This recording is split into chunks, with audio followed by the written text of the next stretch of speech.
പിതാവിന്റെയും പുത്രന്റെയും പരിശുദ്ധാത്മാവിന്റെയും നാമത്തിൽ ആമേൻ. എന്റെ പ്രിയപ്പെട്ടവരെ, ഇന്ന് ഫെബ്രുവരി 11 ബുധനാഴ്ച. അമ്മേ പരിശുദ്ധ അമ്മേ, അമ്മേ പരിശുദ്ധമേ, ദൈവമാതാവേ, കൃപാസനത്തിലൂടെ ഞങ്ങളുടെ ദേശത്തിനും അമ്മ മധ്യസ്ഥം തേടി തന്ന എല്ലാ അനുഗ്രഹങ്ങൾക്കും കൃപകൾക്കും ഞങ്ങളിപ്പോൾ ഹൃദയം നിറഞ്ഞ നന്ദി പറയുന്നു. അമ്മേ പരിശുദ്ധമേ, ദൈവമാതാവേ, 2004 ഡിസംബർ 7 ഉച്ചകഴിഞ്ഞ് 2:30 കൃപാസനത്തിൽ സംഭവിച്ച അമ്മയുടെ പ്രത്യക്ഷപ്പെടലിനെ കുറിച്ച് തിരുസഭയ്ക്ക് സമർപ്പിച്ചിരിക്കുന്ന പഠനരേഖകളുടെ മേൽ സഭാത്മകമായ പഠനം ആരംഭിക്കുവാൻ ഞങ്ങൾ പ്രാർത്ഥിക്കുന്നു. അമ്മേ പരിശുദ്ധമേ, ഭൂസ്വർലോകങ്ങളുടെ രാജ്ഞിയായ അങ്ങേയ്ക്ക് ഭൗമസംരക്ഷണത്തിനായി പ്രപഞ്ചപ്രകൃതിയെ തന്നെ തിരുസഭ പ്രതിഷ്ഠിക്കുവാൻ ഈ പ്രത്യക്ഷീകരണം വഴി ഇടയാക്കണമേ. പരിശുദ്ധമേ, ജപമാല മാതാവേ, സകല കൃപാസനം പ്രാർത്ഥനയോടും ചേർത്ത് ഞങ്ങളിപ്പോൾ പ്രാർത്ഥിക്കുന്ന ഈ കുടുംബത്തിന്റെ പ്രത്യേക നിയോഗം പറ മക്കളെ.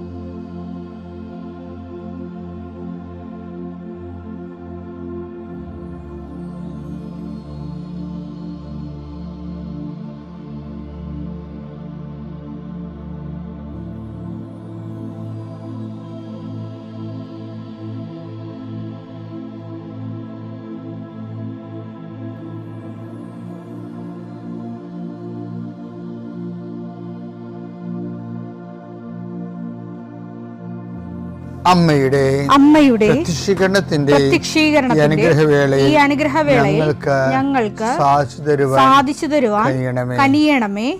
ആമേൻ. വിശ്വാസ പ്രമാണം. സർവശക്തനായ പിതാവും ആകാശത്തിന്റെയും ഭൂമിയുടെയും സൃഷ്ടാവുമായ ദൈവത്തിൽ ഞാൻ വിശ്വസിക്കുന്നു. അവിടുത്തെ ഏകപുത്രനും ഞങ്ങളുടെ കർത്താവുമായ ഈശോമിശിഹായിലും ഞാൻ വിശ്വസിക്കുന്നു. ഈ പുത്രൻ പരിശുദ്ധാത്മാവിനാൽ ഗർഭസ്ഥനായി കന്യകാമറിയത്തിൽ നിന്ന് പിറന്ന് പൊന്തിയോസ് പീലാത്തോസിന്റെ കാലത്ത് പീഡകൾ സഹിച്ച് കുരിശിൽ തറയ്ക്കപ്പെട്ട് മരിച്ച് അടക്കപ്പെട്ട് പാതാളങ്ങളിൽ ഇറങ്ങി മരിച്ചവരുടെ ഇടയിൽ നിന്ന് 3-ാം നാൾ ഉയർത്ത് സ്വർഗത്തിലേക്ക് എഴുന്നള്ളി സർവശക്തിയുള്ള പിതാവായ ദൈവത്തിന്റെ വലതുഭാഗത്തിരിക്കുന്നു. അവിടെ നിന്ന് ജീവിക്കുന്നവരെയും മരിച്ചവരെയും വിധിക്കുവാൻ വരുമെന്നും ഞാൻ വിശ്വസിക്കുന്നു. പരിശുദ്ധാത്മാവിലും ഞാൻ വിശ്വസിക്കുന്നു. വിശുദ്ധ കത്തോലിക്കാ സഭയിലും പുണ്യവാന്മാരുടെ ഐക്യത്തിലും പാപങ്ങളുടെ മോചനത്തിലും ശരീരത്തിന്റെ ഉയർപ്പിലും നിത്യമായ ജീവിതത്തിലും ഞാൻ വിശ്വസിക്കുന്നു. ആമേൻ. സ്വർഗ്ഗസ്ഥനായ ഞങ്ങളുടെ പിതാവേ, അങ്ങയുടെ നാമം പൂജിതമാകണമേ. അങ്ങയുടെ രാജ്യം വരണമേ. അങ്ങയുടെ തിരുമനസ് സ്വർഗത്തിലെ പോലെ ഭൂമിയിലും ആകണമേ.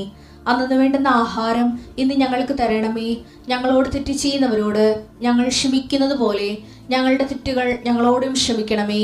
ഞങ്ങളെ പ്രലോഭനത്തിൽ ഉൾപ്പെടുത്തരുതേ, തിന്മയിൽ ഞങ്ങൾ രക്ഷിക്കണമേ. ആമേൻ. നന്മ നിറഞ്ഞ മറിയമേ, സ്വസ്തി. കർത്താവ് അങ്ങയുടെ കൂടെ സ്ത്രീകളിൽ അങ്ങ് അനുഗ്രഹിക്കപ്പെട്ടവളാകുന്നു. അങ്ങയുടെ ഉദരത്തിൻ ഫലമായി ഈശോ അനുഗ്രഹിക്കപ്പെട്ടവനാകുന്നു. പരിശുദ്ധ മറിയമേ, തമ്പുരാന്റെ അമ്മേ, പാപികളായ ഞങ്ങൾക്ക് വേണ്ടി ഇപ്പോഴും ഞങ്ങളുടെ മരണസമയത്തും തമ്പുരാനോട് അപേക്ഷിക്കണമേ. ആമേൻ. കർത്താവേ, നിന്റെ ഉന്നതമായ നാമത്തിന് സ്തോത്രം ചെയ്യുന്നു. കർത്താവേ, നിന്റെ വിശുദ്ധ പൗരോഹിത്യത്തെ മഹത്വപ്പെടുത്തണമേ. കർത്താവേ, സഭയിലുള്ള സാന്നിധ്യം പ്രകടമാക്കണമേ. 40 വർഷം അർപ്പിച്ച കുർബാന യോഗ്യതയാൽ കൃപാസ്ഥാനത്താരെ ജീവനോടെ പ്രത്യക്ഷപ്പെട്ട പരിശുദ്ധ അമ്മയുടെ പ്രത്യക്ഷീകരണ സ്ഥിരീകരണത്തിനായി ഇന്ന് കൃപാസ്ഥാനത്താരെ നടക്കുന്ന 10,000-കണക്കിന് മനുഷ്യരുടെ പ്രാർത്ഥനയോട് കൂടെ ദൈവവേദലെ ഞാൻ നിന്നെ ഈശോനാമത്തിൽ ആശീർവദിക്കുന്നു. മാതാവിൻ്റെ പ്രത്യക്ഷീകരണത്തിൽ ഇന്ന് വരെ നടന്നിട്ടുള്ള എല്ലാ അനുഭവ സാക്ഷികളുടെയും സാക്ഷ്യങ്ങൾ നിനക്കും ഈ നിമിഷം നിൻ്റെ ഏറ്റവും വലിയ സങ്കടകരമായ അവസ്ഥകളെ അതിജീവിക്കാൻ ദൈവം നിന്നെ സഹായിക്കട്ടെ എന്ന് പ്രാർത്ഥിക്കുന്നു. നീ ഭയപ്പെടുന്ന വ്യക്തികൾ, നീ സങ്കടപ്പെടുന്ന കാര്യങ്ങൾ, നീ എന്ത് ചെയ്യും, എങ്ങനെ അതിജീവിക്കും എന്ന് വേദനിക്കുന്ന വിഷയങ്ങൾ, അതിൻ്റെ മേലെല്ലാം കർത്താവിൻ്റെ ആത്മാവ് പ്രവർത്തിക്കട്ടെ.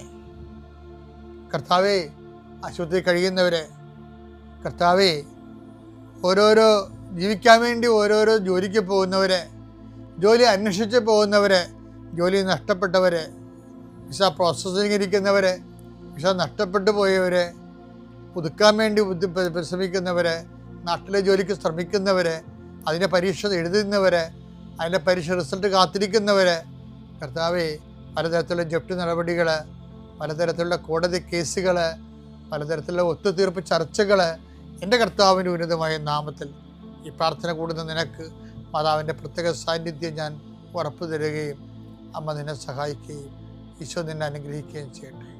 നമ്മൾ കഴിഞ്ഞ ദിവസങ്ങളെല്ലാം കണ്ടത്, കഴിഞ്ഞ കാലത്ത് നമ്മുടെ കയ്യിൽ നിന്ന് വന്ന കയ്യബദ്ധങ്ങളെ, ദൈവത്തിൻ്റെ സ്നേഹത്തിന് നിരക്കാത്ത നടപടിക്രമങ്ങളെ ദൈവം ചോദ്യം ചെയ്യുമ്പോൾ, മനസാക്ഷി നമ്മളെ കുറ്റപ്പെടുത്തുമ്പോൾ നമ്മൾ സ്വയം നീതീകരിക്കുകയും ആ നീതി മറ്റുള്ളവരുടെ മേൽ അത് കെട്ടിവെക്കുകയോ ചെയ്യാതെ അത് ഏറ്റെടുത്ത് ദൈവത്തിൻ്റെ മാപ്പ് ചോദിക്കുന്നതിനെക്കുറിച്ചാണ് ഭൂതകാലത്തിൻ്റെ വിശുദ്ധീകരണം. അങ്ങനെയാണ് സംഭവിക്കുന്നത്. ഇനി വർത്തമാനകാലവും അതുപോലെ ഒരു വിഷയമാണ്. ദൈവം നിരീക്ഷിക്കുന്ന ഒരു സബ്ജക്റ്റാണ്. ഭൂതകാലം മാത്രമല്ല, വർത്തമാനകാലവും ദൈവം നിരീക്ഷിക്കുന്നു. What you are doing now, നീ ഇപ്പം എന്ത് ചെയ്യുന്നു, അത് ദൈവത്തിന് പ്രധാനപ്പെട്ടതാണ്. ഇതിൻ്റെ വർത്തമാനകാലത്തിൻ്റെ വിശുദ്ധീകരണത്തിന് ഉതകുന്നതാണ്. ഇപ്പം എങ്ങനെയാണ് കാലങ്ങളെ വിശുദ്ധീകരിക്കണം എന്നാണ് അച്ഛൻ പറഞ്ഞുകൊണ്ടിരിക്കുന്നത്. 1 രാജാക്കന്മാർ 19:13 എടുത്തേ. അപ്പോൾ ഏലിയ മേലങ്കി കൊണ്ട് മുഖം മറച്ചു പുറത്തേക്ക് വന്ന് ഗുഹാമുഖത്ത് നിന്നു. അപ്പോൾ അവൻ ഒരു സ്വരം കേട്ടു. ഏലിയ, നീ ഇവിടെ എന്ത് ചെയ്യുന്നു? What you are doing now. ഇത് എപ്പോഴും പ്രധാനപ്പെട്ടൊരു ചോദ്യമാണ്. ഓരോ ദിവസവും നമ്മൾ നമ്മോട് ചോദിക്കേണ്ട കാര്യമാണ്. നീ ഇവിടെ എന്ത് ചെയ്യുന്നു? അത് നമുക്ക് ഞങ്ങളുടെ സെമിനാറിലൊക്കെ ഉണ്ടല്ലോ, ഈ പഠിക്കണ കാലത്ത് എല്ലാ സ്റ്റഡി ഹാളിൽ ഓരോ മണിക്കൂർ കഴിയുമ്പോൾ ഒരു ചെറിയ കുഞ്ഞു മണി കിളിക്കും. ബീഡിലെന്ന് പറയും, ലീഡർ എന്ന് അതിൻ്റെ അർത്ഥം. അപ്പോൾ നമ്മൾ അത് എന്തിനുള്ള എക്സാമിനേഷൻ കോൺഷ്യസിന് വേണ്ടിയുള്ളതാണ്. ഇപ്പോൾ നമ്മൾ എന്ത് ചെയ്യുന്നു? ചില ആൾക്കാർ പടം വരച്ചുകൊണ്ടിരിക്കുകയായിരിക്കും പഠിക്കണ സമയത്ത്. അപ്പോൾ നമ്മൾ അത് പടമൊക്കെ മാറ്റി വെച്ചിട്ട് സോറി പറഞ്ഞിട്ട് നമ്മൾ പഠിക്കാൻ തുടങ്ങുന്ന ഉത്തരവാദിത്തം. അതാണ് വിഷയം. നീ ഇപ്പോൾ എന്ത് ചെയ്യുന്നു? ആൾക്കാർക്ക് റീൽസ് നോക്കി ജീവിതം പോകണമാണ് ഈ കാലഘട്ടത്തിലുള്ള ഏറ്റവും വലിയ ഗതികേട് എന്ന് പറയുന്നത്. കഴുത്തിങ്ങനെ ചോദ്യചിഹ്നം പോലെ ഇങ്ങനെ ഒടുങ്ങിയിരിക്കുന്ന മനുഷ്യരെ അടുത്ത ജന്മത്തിൽ. ഈ പരിണാമമൊക്കെ സത്യമാണെങ്കിൽ അടുത്ത ജന്മത്തിൽ മിക്കവാറും പിള്ളേരൊക്കെ ഇങ്ങനെ ചോദ്യചിഹ്നം പോലെ ഇരിക്കണം. പ്രസവിക്കണം ഇങ്ങനെ ഇരിക്കും. പ്രസവിക്കാൻ സാധ്യതയില്ല, വയറ് വളർന്ന് നടക്കേണ്ടി വരും. കാര്യം ഈ ചോദ്യചിഹ്നം പോലെ. കാര്യം ഈ തലമുറകൾ തന്നെ ഇങ്ങനെ ഈ മൊബൈൽ നോക്കി റീൽസും കണ്ട് കുനിഞ്ഞിരിക്കുകയല്ലേ. ഞാൻ ചുമ്മാ തമാശ പറഞ്ഞതാണ്. പക്ഷെ അതുപോലെ തന്നെയാണ് നീ ഇവിടെ എന്ത് ചെയ്യുന്നു. ആ ചോദ്യം ഇടയ്ക്ക് ചോദിച്ചാൽ, അപ്പോൾ നമ്മളിങ്ങനെ വേണ്ടാത്ത കാഴ്ചയെ കണ്ടുകൊണ്ടിരിക്കുകയാണെങ്കിൽ അപ്പം തന്നെ സ്റ്റോപ്പ് ചെയ്തിട്ട് നമ്മുടെ ഉത്തരവാദിത്തങ്ങളിലേക്ക് നമുക്ക് പോകാം. കാര്യം ഓരോ സമയവും ദൈവത്തോട് ഉത്തരവാദിത്തമുള്ളതാണ്. സമയത്തിൻ്റെ കുഴപ്പമെന്ന് പറയുന്നത് ഇത് ബ്രെയിൻ പോലെയാണ്. നമ്മുടെ ബോഡിയൊക്കെ അസ്ഥിയൊക്കെ ഒടിയണമെങ്കിൽ അതൊക്കെ കൂടും. കോശങ്ങളൊക്കെ പഴുത്തൊക്കെ പോയി കഴിഞ്ഞാലും പിന്നെ അതൊക്കെ മാംസം വെച്ച് കൂടും. ഞാൻ വണ്ടി ഇടിച്ച് ഞാൻ വണ്ടിയിൽ നിന്ന് വീണിട്ട് പെറ്റിൽ ബൈക്കിൻ്റെ അടിയിൽ പോയിട്ട് എൻ്റെ കാലിൽ കൂടി അതിൻ്റെ ഫുട് റെസ്റ്റ് വരഞ്ഞു പോയപ്പോൾ കുറേ മാംസം പോയായിരുന്നു. അപ്പോൾ 41 ദിവസം പെങ്ങളുടെ വീട്ടിൽ പോയി ചികിത്സയിലായിരുന്നു. അപ്പം അവിടെ അവർ ബ്രാല് കൊണ്ടുവന്ന് തരും. എന്താ വെച്ചാൽ ബ്രാല് കഴിച്ചാൽ ശരീരം പെട്ടെന്ന് ഈ മുറിവുകൾ പെട്ടെന്ന് മാംസം വെച്ച് അടയുമെന്നാണ് പറയണത്. പക്ഷെ അത് ശരീരത്തിൽ അങ്ങനെയൊക്കെ സംഭവിക്കും. പക്ഷേ ബ്രെയിനിൻ്റെ ഒരു ഭാഗം ഒരു അംശം പോയാൽ നമുക്ക് ഏതെങ്കിലും ഒരു കേടുണ്ടാവും. അതുകൊണ്ടാണ് ദൈവം ഈ തലയോട്ടി കൊണ്ട് ഈ സാധനത്തിനെ പൊതിഞ്ഞ് സൂക്ഷിക്കണത്.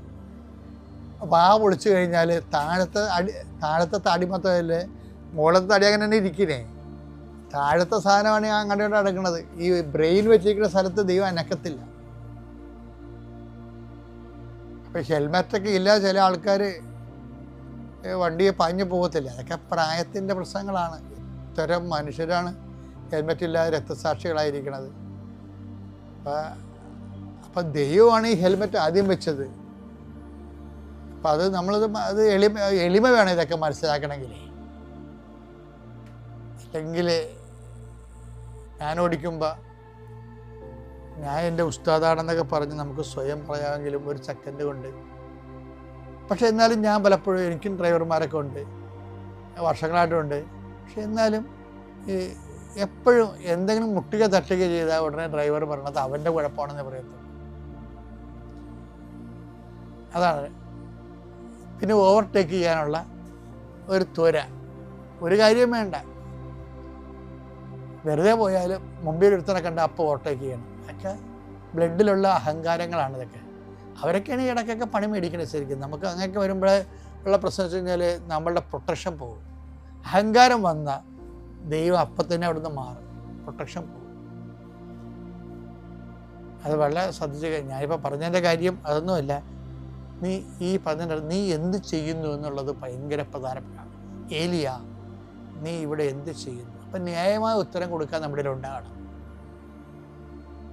അപ്പം നീ വണ്ടി സ്പീഡിലാണ് പോകണമെങ്കിൽ 80-ൽ പോവുകയാണ്. അപ്പം അവിടെ 80 പോയിട്ടും പ്രത്യേകിച്ച് കാര്യമൊന്നുമില്ല. 5 മിനിറ്റ് അവിടെ നേരത്തെ എത്താവുന്നതാണ്. നേരത്തെ 5 മിനിറ്റ് എത്തിയാലും 50 മിനിറ്റ് എടുത്തിട്ട് 10 മിനിറ്റ് എത്തിയാലും ചിലപ്പോൾ കാര്യമൊന്നും ഉണ്ടാവില്ല. ചുമ്മാ എന്തായാലും വണ്ടി എടുത്താൽ അപ്പം തന്നെ പറപ്പിക്കുക എന്നുള്ളത്. അത് നീ എന്ത് ചെയ്യുന്നു? ഈ ചോദ്യം നമ്മൾ ചോദിച്ചാൽ വണ്ടി അപകടം കുറഞ്ഞു കിട്ടും. ഈ ചോദ്യം നമ്മൾ ചോദിച്ചു കഴിഞ്ഞാൽ റീൽസ് കാണൽ കുറഞ്ഞു കിട്ടും. ജീവിതം ദൈവത്തെ നിരക്കുന്നതായിരിക്കും. ദൈവം ആ ചോദ്യം ഏലിയോട് ചോദിച്ചപ്പോൾ ദൈവം പറഞ്ഞു, ഏലിയ പറഞ്ഞു, ഞാൻ നിന്നെക്കുറിച്ച് തന്നെ ഓർത്തുകൊണ്ടിരിക്കുകയാണ്. അതിനേക്കാൾ നല്ല ഉത്തരം വരെ കിട്ടാനുണ്ടോ? ഞാൻ നിന്നെക്കുറിച്ചുള്ള തീഷ്ണത ഞാൻ ജ്വലിക്കുകയാണ്. ഞാൻ ഇടയ്ക്കൊക്കെ ഓർക്കും ഏലിയയെ പോയി പറയാൻ പറ്റിയിരുന്നെങ്കിൽ. പക്ഷെ എന്നാലും ഒരാഴ്ചയിൽ ഒരു പ്രാവശ്യം അങ്ങനെ പറയേണ്ടത് നല്ലതാണ്. വലിയൊരു അനുഗ്രഹമാണ്. അപ്പോൾ പ്രസൻറ്റ് ടൈമിനോട് കാണിക്കുന്ന ഉത്തരവാദിത്വം നമ്മുടെ ദൈവം നിരീക്ഷിക്കുന്ന ഒരു മേഖലയാണ്. അപ്പം നമ്മളത് നിരീക്ഷിച്ചു വെച്ചാൽ ആ ദൈവത്തിൻ്റെ സംരക്ഷണത്തിൽ ജീവിക്കാൻ പറ്റും.